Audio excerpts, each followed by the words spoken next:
Good evening, Canton Church of Christ. I hope this message finds you well and not overly worked up over the events that we're living through. These are historic times, and it's going to be interesting to see how everything develops in the days and weeks and months ahead. But as we talked about last week, our hope does not rest in any of those things. Our hope rests on Almighty God.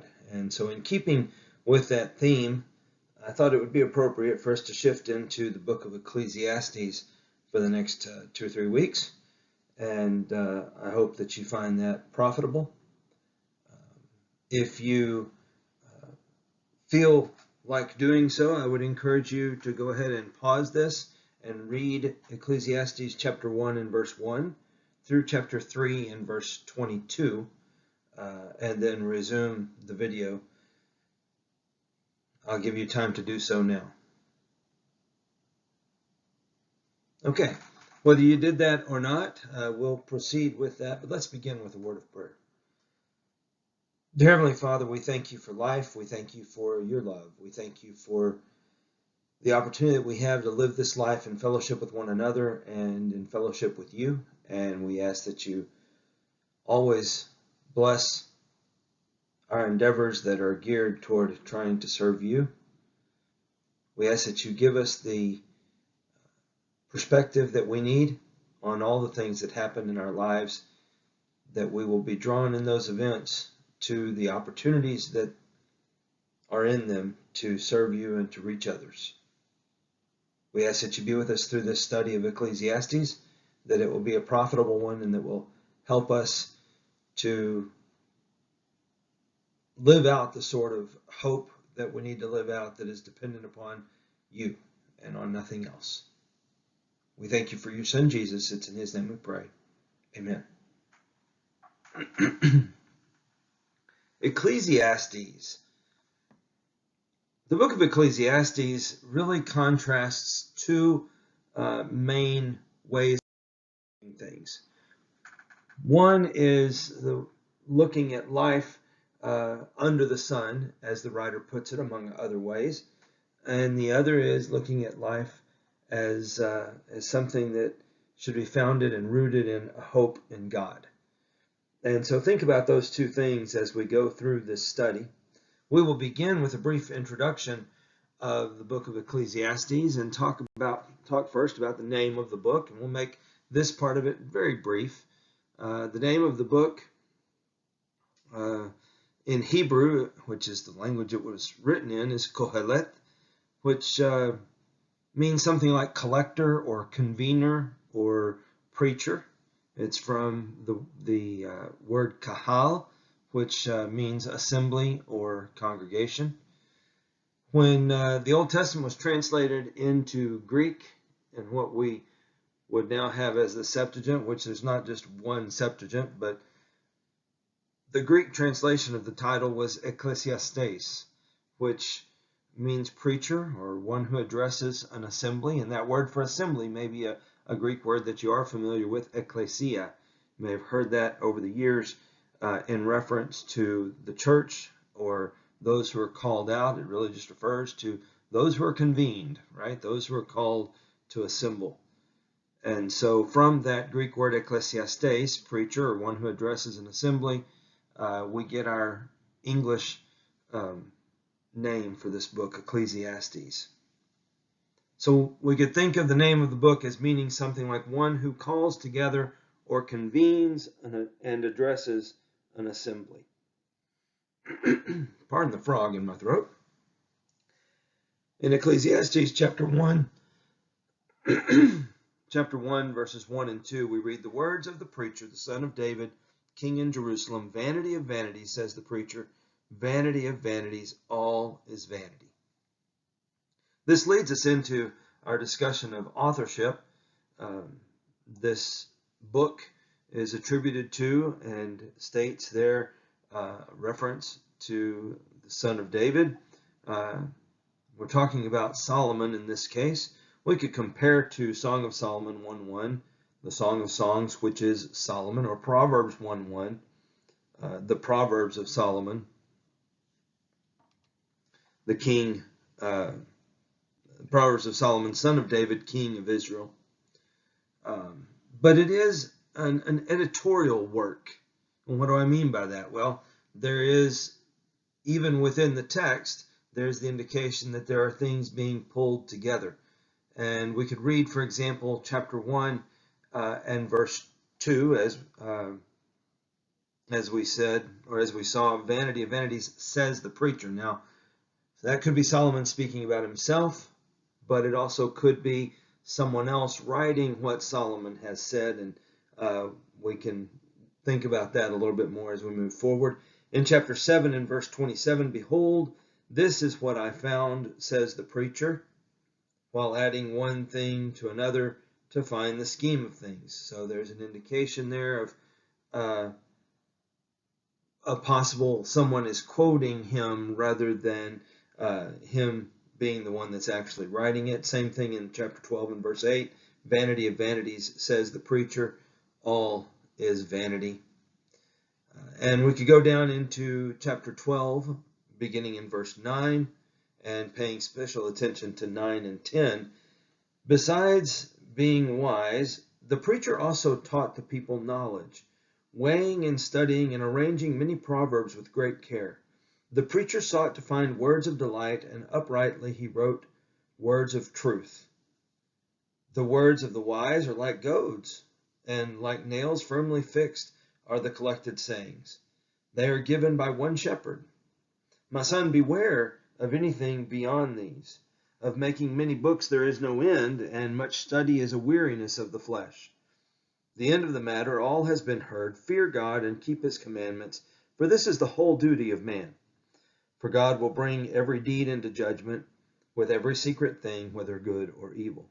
But verses 9 and 10 there give us a fairly clear indication, in my estimation, that what we're dealing with is, at times at least, a collection of things that Solomon has said.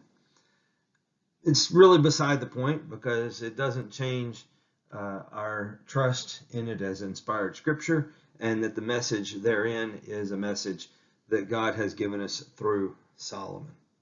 Let's shift to talking a little bit about the theme. Theme could be described as a defense of life lived by faith in God, as compared to the alternatives, which are vain, illogical, and obscure. And we'll develop some more of this theme as we talk about background, because there is a background in this time of pessimism literature. Solomon was born somewhere in the time of about 1000 BC. He reigned from about 971 to 931 BC. And there is, dating back at least to 2000 BC, so we're talking about 1,000 years prior, there is this pessimism literature in those areas.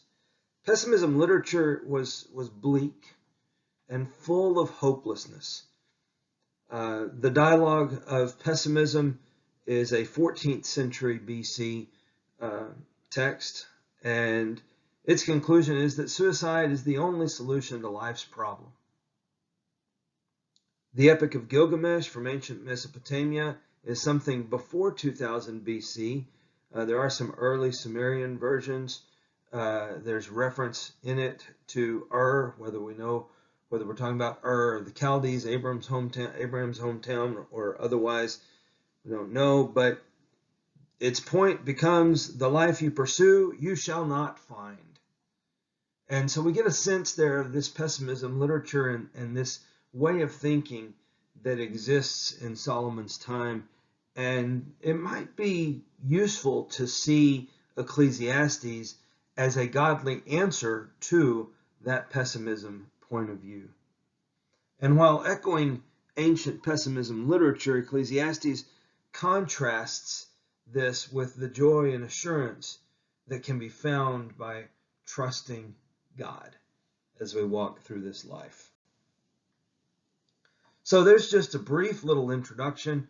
We will now move into the text itself. We will talk about pessimism's problems and the cure in chapter 1 and verse 1 through chapter 2 and verse 23. We'll talk about the alternative to pessimism, which is to trust in God. Chapter 2 and verse 24 to chapter 3 and verse 22. And then finally, conclusions from these texts from chapter 1, verse 1 through 3:22. But we'll begin with pessimism's problems and cure. Well, to begin with, life under the sun is wrought with problems, is part of the message here of Ecclesiastes. In other words, life under the sun indicates life without God. And we can see in our reading in verses 2 through 11 there of chapter 1 that it is senseless and pointless. In verses 12 through 18, wisdom does not do the trick. Wisdom's not the answer. In chapter 2, verses 1 through 11, pleasure doesn't do the trick. It's not the answer. In chapter 2 and verses 12 through 23, we see that death's shadow is cast over both. However wise or however much pleasure, death still comes. And ultimately, his point is that without God, nothing makes good sense. Nothing makes good sense. Life under the sun is wrought with problems. The pessimist's problems are addressed fairly directly in chapter 1 and verse 2 through chapter 2 and verse 23. We see the vanity of secular life in chapter 1, verses 2 through 11. Within that, we have a description of failure. All is vanity. Let's talk about this word vanity for a minute, because I don't know whether thanks to the song You're So Vain, you probably think this song is about you, or for some other reason, we have kind of, the meaning of the word vain or vanity has evolved in our own society. But at its core, it just means emptiness. And so as we use it to say you're so vain, it means you make yourself out to be all this, but there's nothing there. There's nothing behind it. And so when we see the word vanity and we see this concept of vain and vanity in Ecclesiastes, we need to make sure that we need to think of it in terms of the emptiness, the void, the uselessness of something. So all is vanity, all is useless. In fact, the Hebrew word here, hebel, is something like a vapor or a breath, right? And so figuratively, it's implying vanity, because a breath, right, or a vapor, there's nothing there. You can't just reach out and touch it. It's there and then it's gone. And that's what the writer is likening secular life under the sun, to. It's the very description of failure. Emptiness, futility, purposelessness, transitoriness, not stable, not steady. The idea is that of empty nothing, an illusion. All is vanity. We have some conceptual interpretations here that we could look at from Job chapter 7. And remember, at any time when I say a verse, it's easy enough for you to click pause and take some time to turn there if you like to, or else I'll read them and you can just listen along. Job chapter 7, verses 7 through 9. Remember that my life is a breath. My eye will never again see good. The eye of him who sees me will behold me no more. While your eyes are on me, I shall be gone. As the cloud fades and vanishes, so he who goes down to Sheol does not come up. So what we have here is a description of that same word, breath. My life, remember, my life is a breath. My life is it's vain. It's empty. There's nothing there that is lasting. We could look also at Psalm 68. In Psalm 68, we'll look at several verses. In verse 3, but the righteous shall be glad, they shall exult before God, they shall be jubilant with joy.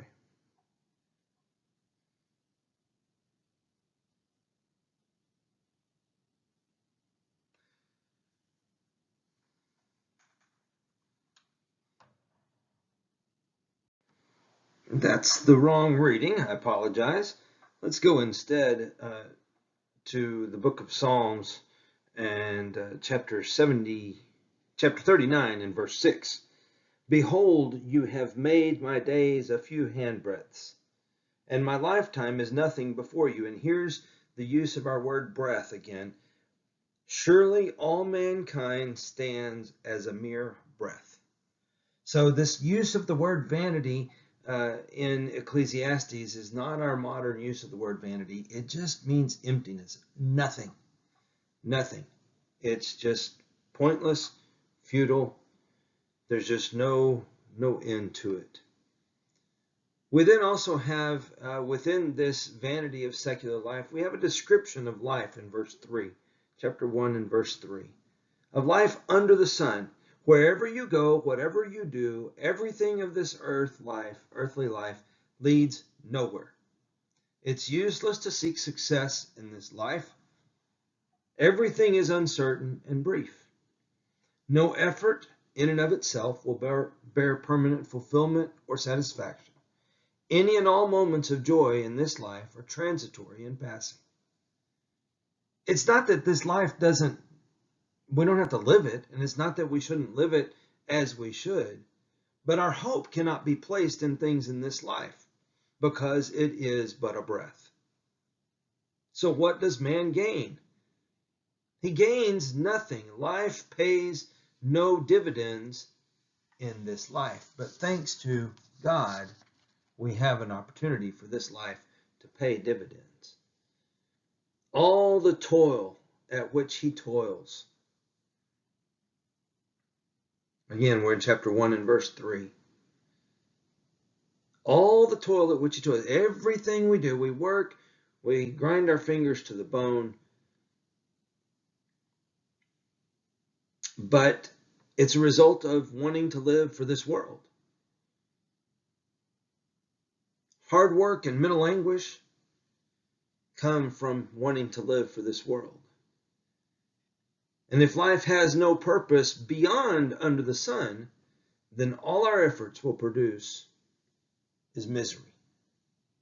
However, if we're living our life not under the sun, but by the hand of God, hoping on Him, then that hard work, that struggle, that going and doing and seeking, if we turn it the right direction, setting our hope on Him, not our hope for success, worldly success, but our hope for success in serving Him, there is reward there. The vanity of secular life, if it is not lived dependent upon God. Life's dilemmas are a part of this in verses 4 through 11. The brevity of life and the apparent permanence of that which is earthly sharpens the vanity of life. The world turns round and time moves on, but there's not progress, verses 5 through 7. On, and we see the same cycles repeating themselves among mankind. And even not among mankind, the cycle of the sun in verse 5, the cycle of the winds in verse 6, the cycle of the water in verse 7. There's no satisfaction or fulfillment, is his point as he comes to verse 8. There's no hope, there's no good news inherent in those things. The fact that we wake up the next day is not something in and of itself in which we should have hope. The fact that the sun keeps rising, or the earth keeps spinning, however you want to look at that, the wind keeps blowing, the rain keeps falling, our hope is not in those things.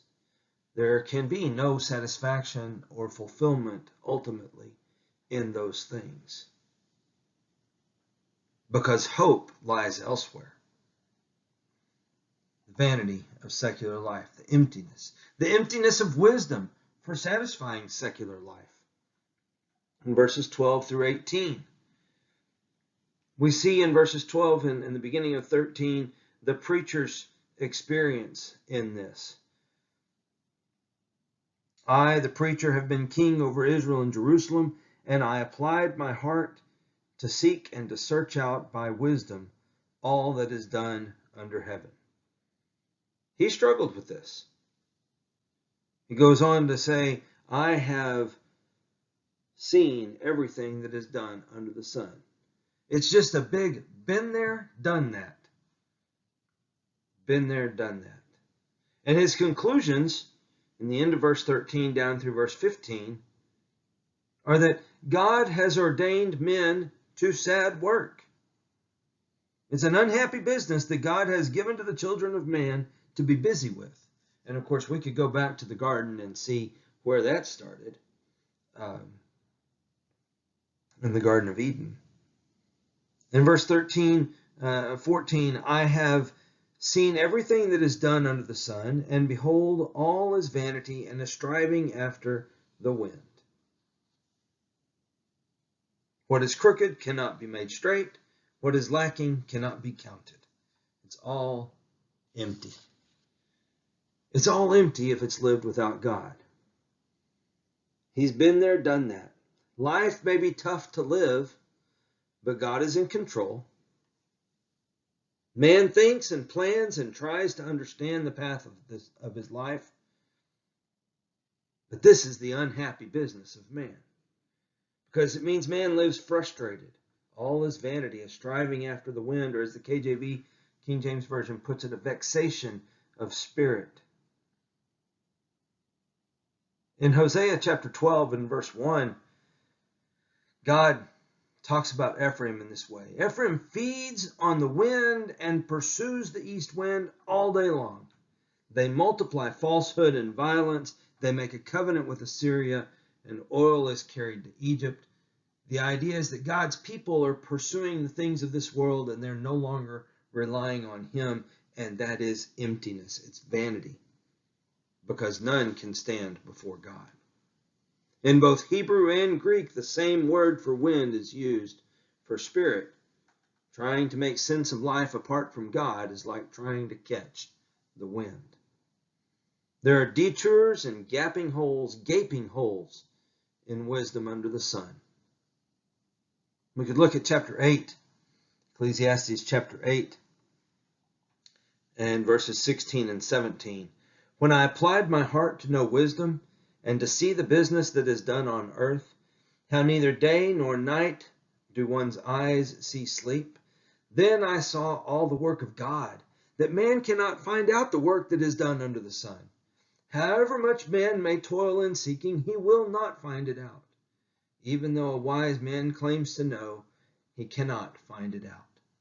We don't ever really know and understand everything that's going on, and we'll never get there. We have to trust him. There will always be detours. There will always be gaping holes in our wisdom. There will always be situations like the one we're living now. There will always be a COVID-19 or you fill in the blank, because we just don't know it all. And wisdom anguishes in the face of this. In chapter 1 and verses 16 and 18, I said in my heart, I have acquired great wisdom, surpassing all who were over Jerusalem before me. And my heart has had great experience of wisdom and knowledge. And I applied my heart to know wisdom and to know madness and folly. I perceive that this also is but a striving after the wind. For in much wisdom is much vexation, and he who increases knowledge increases sorrow. It's not that wisdom is a bad thing. It's not that knowledge is a bad thing. It's just that if the context is a hope that is founded in our own wisdom and our own ability to grow in wisdom and in our own ability to gain knowledge, we're doomed to vexation. We're doomed to anguish. The vanity of secular life, the vanity of wisdom for satisfying secular life. And in chapter 2 and verses 1 through 11, we see the vanity of searching for pleasure in order to satisfy secular life. This one speaks to our world today very much. In chapter 2, verses 1 through 10, which is fairly lengthy, we won't read it right now, we have the preacher's description of his experience, of how he tested this as a theory. Maybe pleasure can satisfy secular life. But the lesson that he learns in the second part of chapter 10, we'll actually read all of chapter 10 because it gives us a good summary of the first 9 verses of chapter 2. And whatever my eyes desired, I did not keep from them. I kept my heart from no pleasure, for my heart found pleasure in all my toil, and this was my reward for all my toil. What was his reward? Verse 11, then I considered all that my hands had done, and the toil I had expended in doing it, and behold, all was vanity, futility, and a striving after the wind, a trying to catch the wind, right? And there was nothing to be gained under the sun. Pleasure was not the answer. Life's experiences will never attain happiness. Man can go from one delicacy to another and never be satisfied.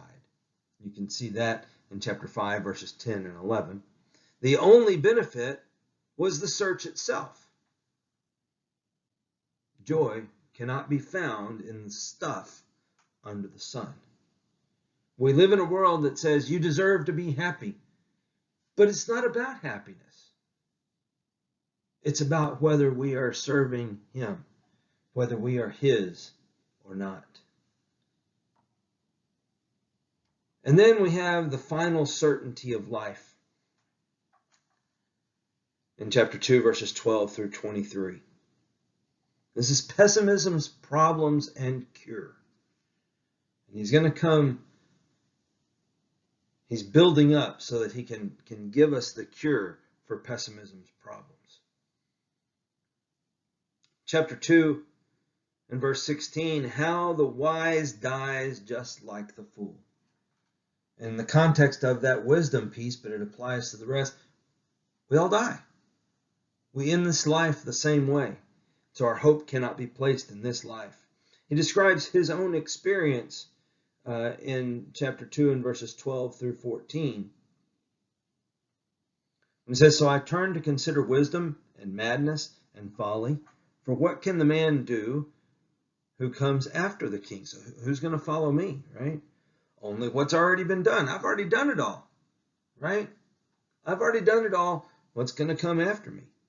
There's nothing left for anybody to try.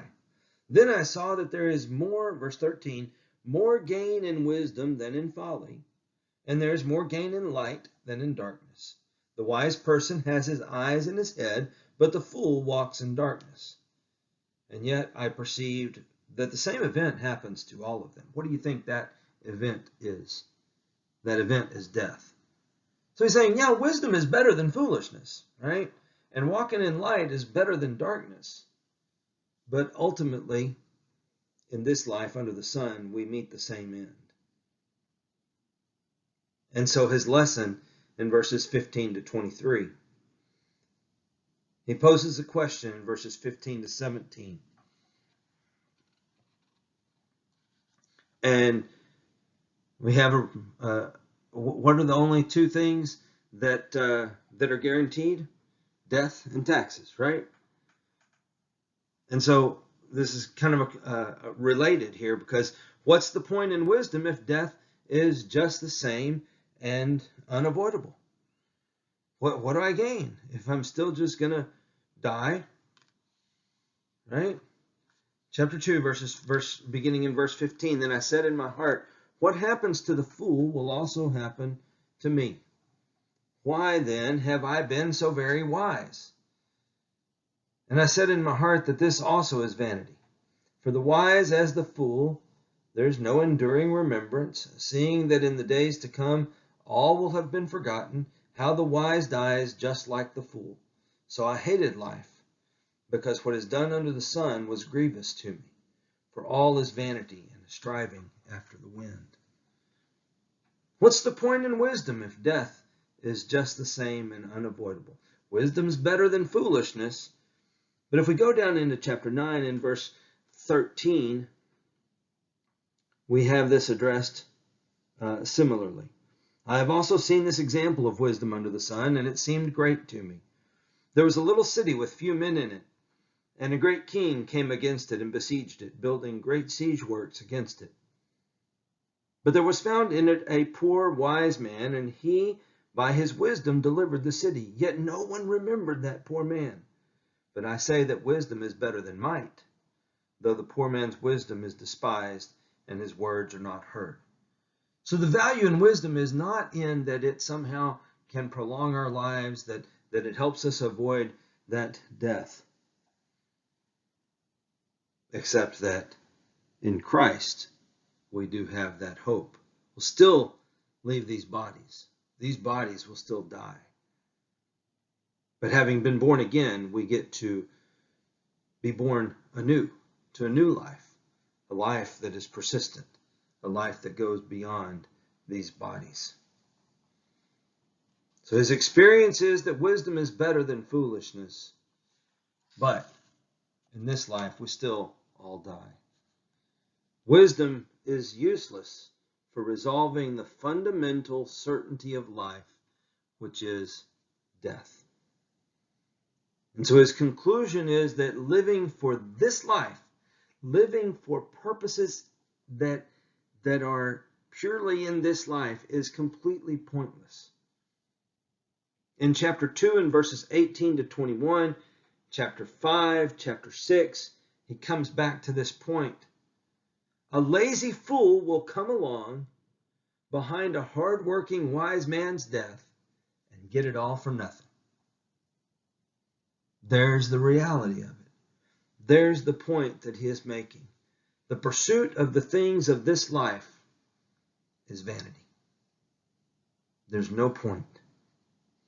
But he brings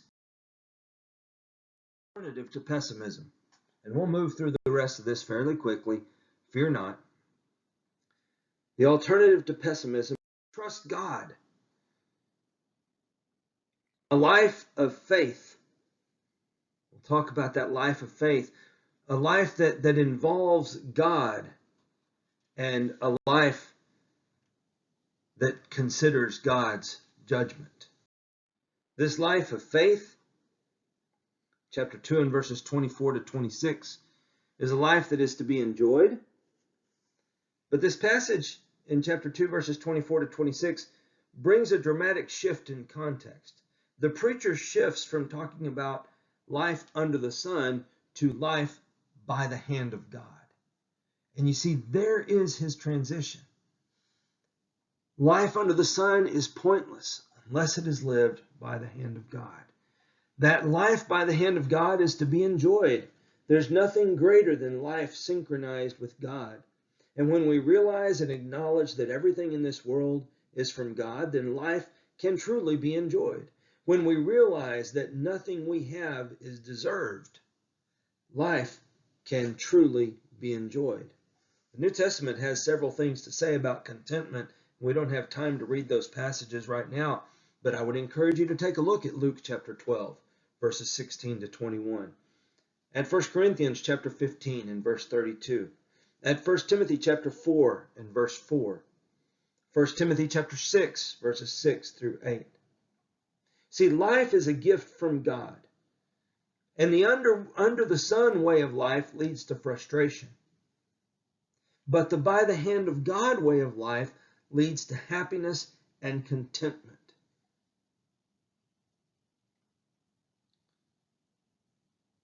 Generally, God gives wisdom and knowledge and joy to those who please him. And we could read Hebrews chapter 11 and verse 6. But right here in this context, we could go to chapter 2 and verse 14, God's gift of wisdom to not trip. Chapter 10 and verse 10, to direct or succeed. Chapter 7 and verse 12, wisdom to live. Chapter 2 and verse 21, wisdom to work appropriately. Chapter 7 and verse 23, to discern or judge. Chapter 9 and verse 15, to accomplish most anything.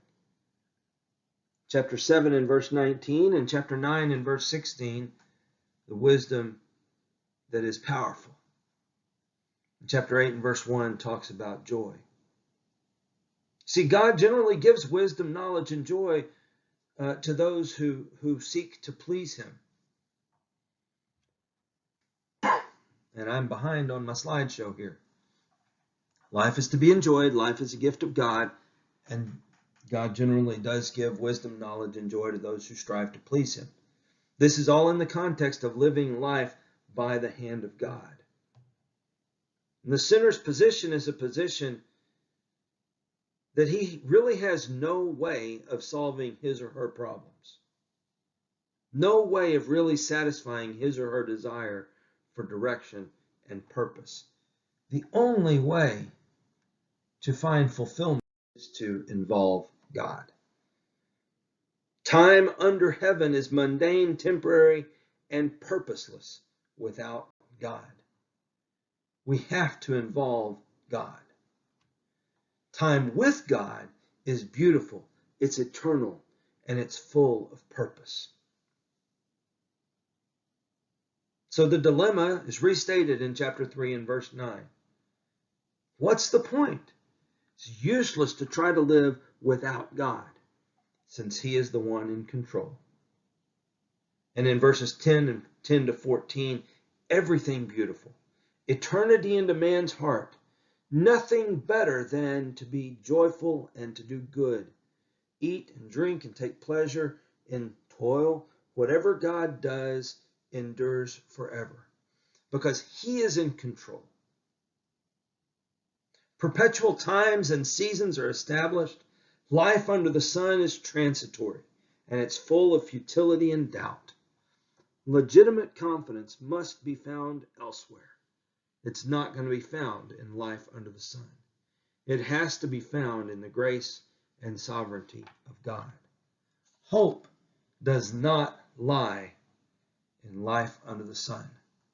Hope lies in trusting God and living by his hand. God's work is permanent, verse 14. It is effective and it is complete, so that people fear before him. And then there's that contrast in verse 15, that contrast with vanity under the sun. That which is already has been. That which is to be already has been. And God seeks what has been driven away. The hopeless cycle of life is in vain, but not so with God. The cycle of life with God brings change and growth, and those who live by the hand of God can indeed rejoice. Chapter 2 and verse 24. Joy, confidence, and hope for the child of God. See, that's the contrast, the alternative to pessimism. With God's involvement comes God's judgment. The preacher's observations concerning justice under the sun in chapter 3 and verse 16, moreover, I saw under the sun that in the place of justice even there was wickedness, and in the place of righteousness even there was wickedness. Justice under the sun is never truly righteous. It's never truly what it should be. Never truly just. But life by the hand of God is. Justice under the sun does not exist. It may exist at times, but in the big scheme, it doesn't. And so he gives us some commentary in verses 17 to 21. He talks about that God will judge the righteous and the wicked. All fall under his discretion and judgment. Both man and beast dies, and at first glance, upon examination of life under the sun, man and beast are alike. This is his discussion in verses 18 to 21. The difference lies in God. In God, we know the destiny of man's spirit. Without God, all is vanity. Without God, we're no different than the beasts. And then his conclusion in verse 22 is an if-then. If God is sovereign in his control over the world, and if he has a purpose in allowing injustices to exist, and if he holds our future in his hands, then wisdom demands utter confidence and joy, through the pursuit of our responsibilities in this life and their corresponding pleasures. God has every intention that we enjoy our earthly blessings, our work and our food, our wealth, our possessions, our family. But he wants us to be wise, and wisdom demands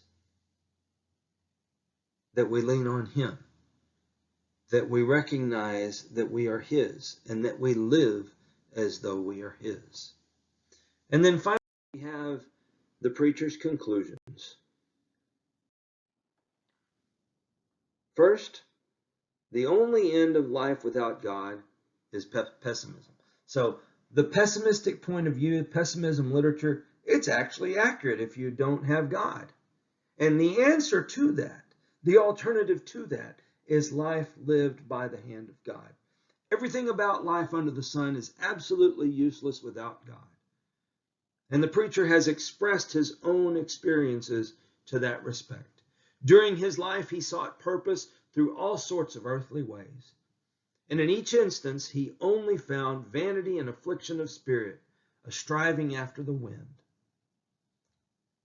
The preacher sought purpose through various accomplishments. He found that each generation's accomplishments are soon forgotten and lose all their importance. He found that each new accomplishment was insignificant because future generations would just repeat them. He sought purpose in human wisdom and knowledge. He found that the more he learned and understood, the more frustrated he became. He found that the wise man knows very little of that which can be known. He found that the wise man dies just like the fool, and both are buried and quickly forgotten. The preacher sought joy and purpose through life's pleasures. He thought that the key was in enjoying life to the fullest extent possible. He found that this approach was futile and only served to tire him. He sought purpose through culture and wealth. He built houses and gardens, etc. He had servants and slaves. He found that this too brought no meaningful, lasting satisfaction. He sought purpose through hard work and toil. He found that all his toiling only served to benefit those who came along behind him. He found that this too was vanity and affliction of spirit, a striving after the wind. And so his conclusion was quite simply that life only has purpose and meaning if it's lived by the hand of God. And I propose to you this evening that the only place we find hope, whether it's in joyous times, bright times, or dark times, is living our lives by the hand of God. And if you have not chosen to do just that, if you've lost that perspective, I urge you to regain it right now as you're listening to this. Realize that everything else is pointless because everything else ends when your life in this body ends.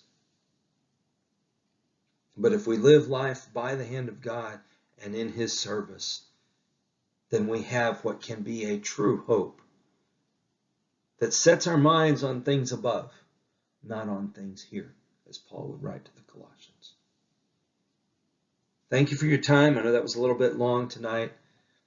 I hope that the week ahead is a good week for you, and I would encourage you to keep your hope fixed entirely on him. Be smart, be wise, take care of yourself, take care of your family, be good to others, and let's not neglect to serve one another. Because if we're living by the hand of God, we recognize that what we have is not truly ours, it is his, and therefore we should be using it to help one another. And that's not just the physical blessings that we have, the skill sets that we have, the opportunities that we have, the time that we have. It's a trust from God. Let's use it to serve each other. God bless you.